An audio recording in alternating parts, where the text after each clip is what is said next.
according to heavyweight contender Malik Scott, Anthony Joshua's first defense of his IBF heavyweight title will be on July 9th against him. That's right. Scott took to social media shortly after Anthony Joshua defeated Charles Martin, and he claims that the fight between him and Joshua is signed and sealed, and that we're just waiting for the official announcement from the Joshua team and Eddie Hearn and what have you. We'll see. We'll wait for that official announcement before we say it's official. But that's what Malik Scott claims. And obviously Eddie Hearn has said that he does plan for Joshua's first defense to be on July 9th. And obviously there's a lot of controversy about that because that's the same date as the Fury-Klitschko rematch.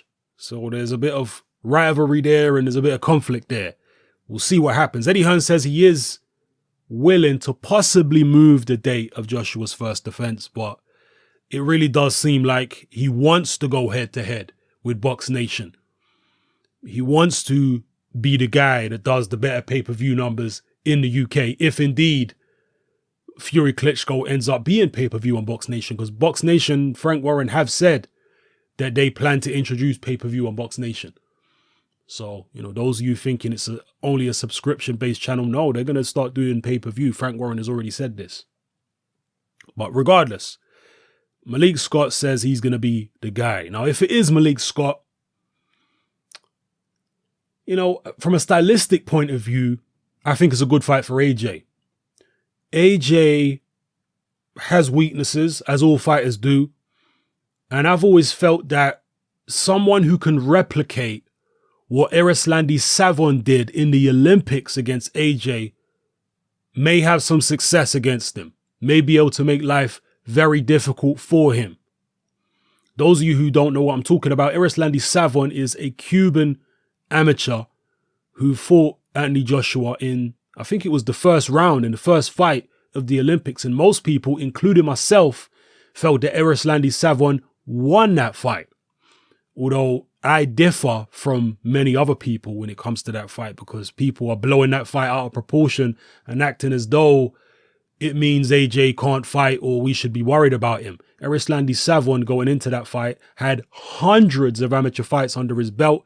AJ only had about, 35, 40 amateur fights, and he'd only been boxing for about 3.5 years. Erislandy Savon had hundreds of amateur fights and had been boxing since he could, barely walk. So the experience gap was massive, and he outboxed AJ. He didn't knock him out. He didn't beat him up. He outboxed him, and he did deserve to win that fight. Erislandy Savon is I believe the nephew. I don't think he's the son. I think he's the nephew of Felix Savon, who was one of the greatest amateurs to ever live, certainly a heavyweight. And as far as the rest of the Olympics goes, the Camarel fight in the final with Joshua was very close.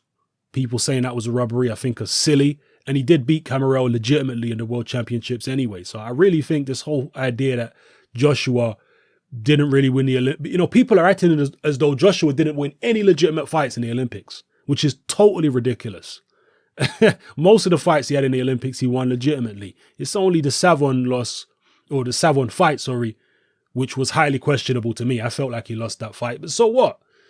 People lose amateur fights. I mean, yeah, you could say Savon deserved to go on, and I understand that. But when I say so what, I'm talking about the fact that it's no disgrace losing to someone like Savon, who's so much more experienced than you, particularly when Joshua already had legitimate wins in the World Championships, beat Camarel in the first fight in the World Championships, went all the way to the final and only lost by a point in the Azerbaijani guy's backyard in front of their president. So, it is what it is.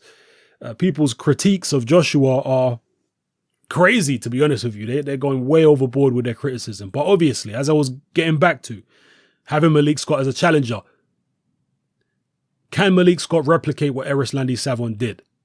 Malik Scott is definitely not as good as Savon. Let's not get confused. He's not that slick. I don't think he's that talented, but he is somewhat slick.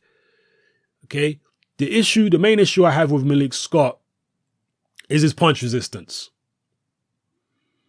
When he was hit by Derek Chisora, he went down from a clean right hand. When he was hit and he, wasn't able to get back up in time, he also suffered a very heavy knockdown at the hands of Tony Thompson. I believe that was his last fight. When AJ hits him, you can't imagine Malik Scott is going to stay upright if AJ hits him clean. So he's going to have to box very defensively, particularly early on in the fight. Try and stay away, try and mess AJ about. And that's what I want to see. I want to see Malik Scott mess AJ about. Malik Scott is more fluid than AJ. AJ is very muscular. And that's something Erislandy Savon was able to exploit very well in the Olympics. Obviously, AJ has improved a lot since then. But again, I want to see someone slick. I want to see someone that can punch in between AJ's shots and exploit some of that stiffness that AJ has. Although, again, AJ didn't look as stiff in the Charles Martin fight as he did in the Dylan White fight. And I think part of the stiffness, part of the reason that AJ was so stiff in the Dylan White fight was because he got hit with that left hook. And I think the anxiety set in after he got hit with that left hook and he started stiffening up. So I think it was a psychological thing with AJ. He really started stiffening up after that left hook and feeling anxious. Once he loosened up a bit, his punches started to flow a bit more. Again, he's never going to be the most fluid guy, Joshua. You're not going to have that type of physique and be the most fluid fighter. Fighters with striated muscles, which means more elongated, less compact muscles, tend to be more fluid. Joshua is a very, compactly built. He has very compact muscles, rounded rather than elongated and striated muscles. A guy like that, not going to be the most fluid guy most of the time. But, nonetheless, that's what I want to see. A guy who can test Joshua from a boxing skill point of view, can use their fluidity to offset Joshua, punch in between his shots, get jabs off and whatnot. Malik Scott does have a long reach. I don't know if his arms are longer than Joshua's. Remains to be seen. But I don't know. I hope he works on his defense, man. If you're listening to this video, I don't know if he does listen to these videos. He probably don't. But if you are, work on your defense. I want to see you take AJ rounds. If you won the fight, I wouldn't be mad. I'm in boxing just for entertainment. I've always said that I think all these current crop of heavyweights are going to lose. I think Joshua's going to lose. I think Fury's going to lose. Wilder, all these guys, Parker. So who they lose to is neither here nor there, to be honest with you, as long as they lose to someone that's willing to actually go and fight people. And a guy like Malik Scott, who doesn't have a fan base, he's not going to have any choice if he was to beat Anthony Joshua, but to go and fight people, fight reputable fighters. So that's not what I'm anticipating. No, I do expect Anthony Joshua, if he does fight Malik Scott, to be the winner. Don't get it confused. Let's not have any idiots coming on my post-fight video after Joshua beats Malik Scott saying, you pick Malik Scott. Please.